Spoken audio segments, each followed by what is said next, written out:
Hi guys, it's Courtney. Hope everyone's hanging in there. Today I'm doing my presentation on music of World War II, and I selected this topic in the beginning of the semester because it's really no secret that I love every genre of music, and I figured that this would be a fun presentation to do when comparing it to something as brutal as war, and that music was there for people in times as tragic as war.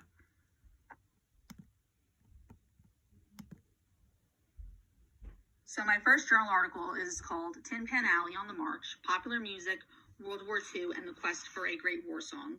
And it's by John C. Hajduk.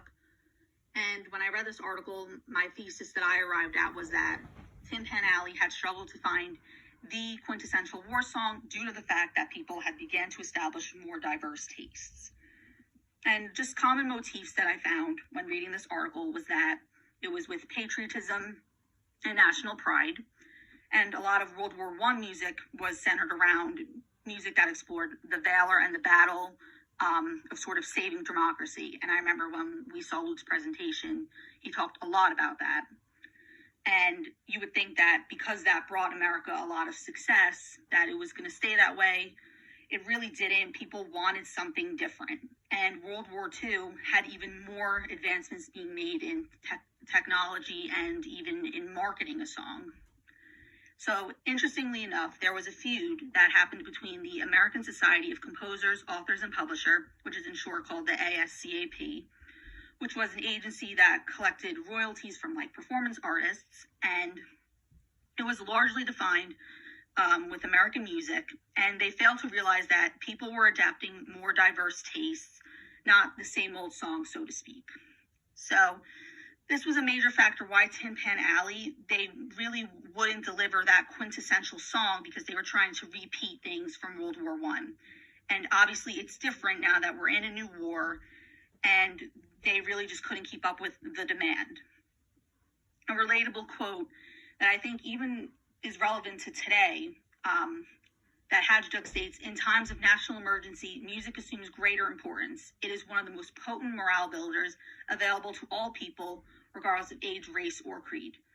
So a war being as awful as it is, people are dying every single day, whether you're actually on the front lines or you're just a civilian, music was always there for them. It was this sort of morale booster. It could get people moving, feeling good.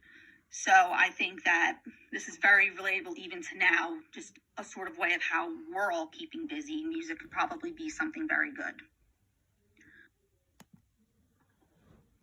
Another interesting thing that I liked in this journal article was the fact that John C. Hajduk was able to find a quote that Billboard said in 1943. So Billboard said, "Music is already helping to keep all America working, and the value of its role cannot be overestimated. It must therefore be made available by one means or another to every possible listener at any possible moment. Now is the time for music to aid every wartime effort." So as I mentioned earlier, there was so much with technology, and there was people that were having a lot of access now to jukeboxes, radios, and there were even these songwriting contests that pretty much any writer or person can sort of compete in for maybe money or just to sort of have their name out there to get these songs. And the song that won was Rainbow Round the World, and Tin Pan Alley, they selected it thinking this was going to chart, but it failed, and it wasn't what people really thought that they wanted. This was supposed to be this quintessential war song, and it just didn't turn out that way. It did very poorly on the charts, and they were sort of just on this quest now to find something better.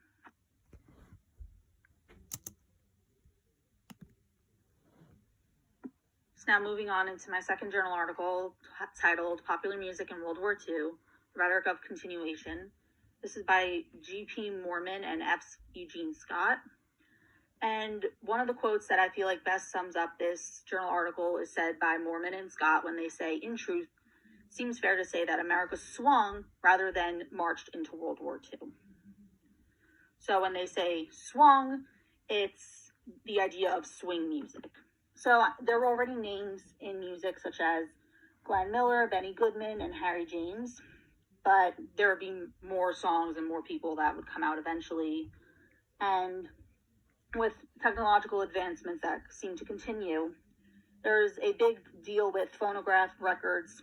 So just to put this into perspective, in the year 1940, 55 million people owned a phonographic record, and by 1941, 100 million people owned it. So that's just 1 year later.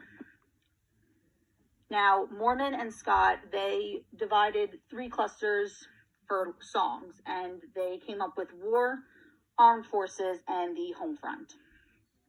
One of the most powerful songs that came about in 1942 was called White Cliffs of Dover, which was composed by Kent Walker, and the lyrics were by Nat Burton.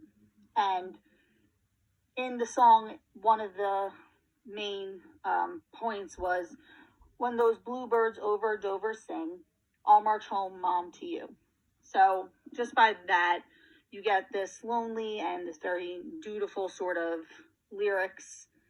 And the formula that Mormon and Scott sort of said was that there's no sort of heroism, but there's mainly faith here. And the link that I have underneath is actually a song by Johnny Mercer called G.I. Joe. And this also succeeds in the year 1944. And the above quote sort of goes along with that link best, where these lyrics, it's very easy for you to remember and you could very much dance to it. And it got me thinking about last week's discussion with Langston Hughes, like what it means to sort of define what a G.I. Joe sort of is. So if you get a chance to listen to the link, which I recommend, you can see it's very influential of swing music. And even if it's not something you sort of like, you can definitely see that there is this idea of you can definitely sing to it and sort of dance to it. And could be a very fun song. And thinking in terms of Johnny Mercer's G.I. Joe, this sort of dance rhythm sort of tune, this was actually a top favorite among teenagers and servicemen of 1944. So you can just see how the music's impact from 1944 this song alone had on teenagers and servicemen alike.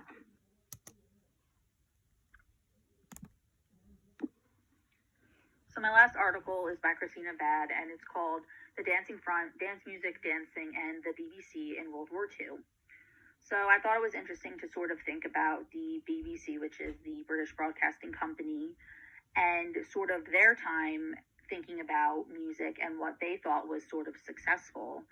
And the BBC actually banned male crooners because they said it was too much with the sentimentality, and they wanted to encourage a more robust output of dance music to sort of attract more people and, you know, sort of present to listeners that you can still sort of have music as an outlet and sort of be there for you in times, you know, as awful as war. It can kind of get people's mind off of that and sort of retreat back into music that they can sort of sing and dance to.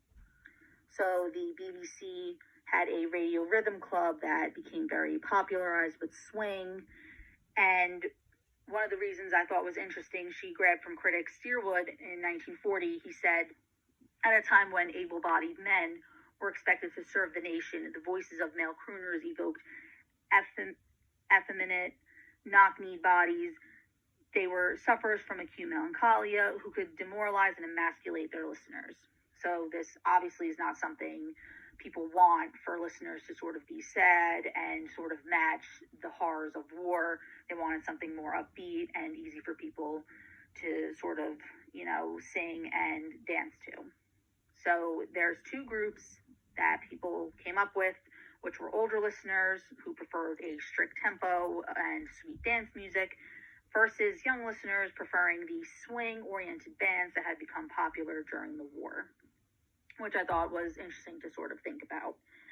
And the BBC, the reason why I sort of chose this article was that this influence, this sort of post-swing and jazz would eventually evolve into skiffle and rock and roll, which is something that I sort of pride myself on sort of really loving and listening to. So I think the BBC sort of had this influence, and how post-war sort of reflected that.